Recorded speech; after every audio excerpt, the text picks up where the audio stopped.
Es ist eine unglaubliche Geschichte. 3 Monate trieb ein Australier nach einem Schiffsunglück auf offener See, bis er entdeckt und gerettet wird. Nur von rohem Fisch und Regenwasser konnte er sich ernähren. Abgemagert und schwach, aber mental fit soll der Mann gewesen sein. Dabei geholfen haben soll besonders eins: die Anwesenheit seiner Hündin Bella. Dass ein Haustier in besonders kritischen Lebenslagen helfen kann, sagt auch Psychologin Paula Kittelmann. Ein Grund dafür: der Körperkontakt.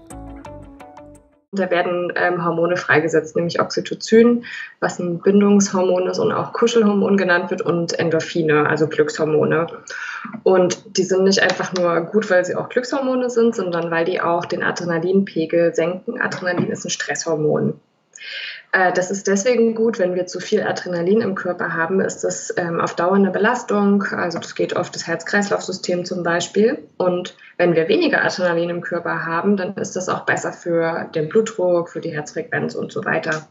Die Geschichte des Australiers ist natürlich besonders außergewöhnlich. Aber auch die Menschen in Hessen kennen es, wenn ihnen ein Tier in schweren Zeiten hilft.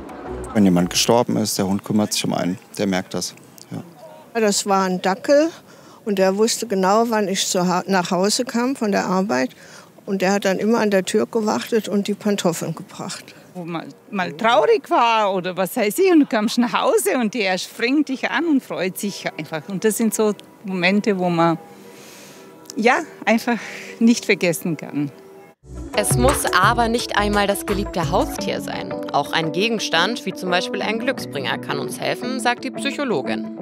So einen Glücksbringer laden wir ja auf mit einer Bedeutung. Also wenn man jetzt sagt, das ist der Ring von meiner Uroma und die war für mich total wichtig, also habe ich die immer bei mir, halten wir uns quasi diesen Menschen oder diesen Glaubenssatz, das bringt mir Glück, immer im Bewusstsein. Und dadurch verändern wir ein Stück weit irgendwie unsere Einstellung und unsere Art, durchs Leben zu gehen. Halt durch einen Gegenstand, das kennt man aus dem Film Cast Away. Tom Hanks strandet auf einer Insel und freundet sich mit einem Volleyball an, um die Einsamkeit zu kompensieren.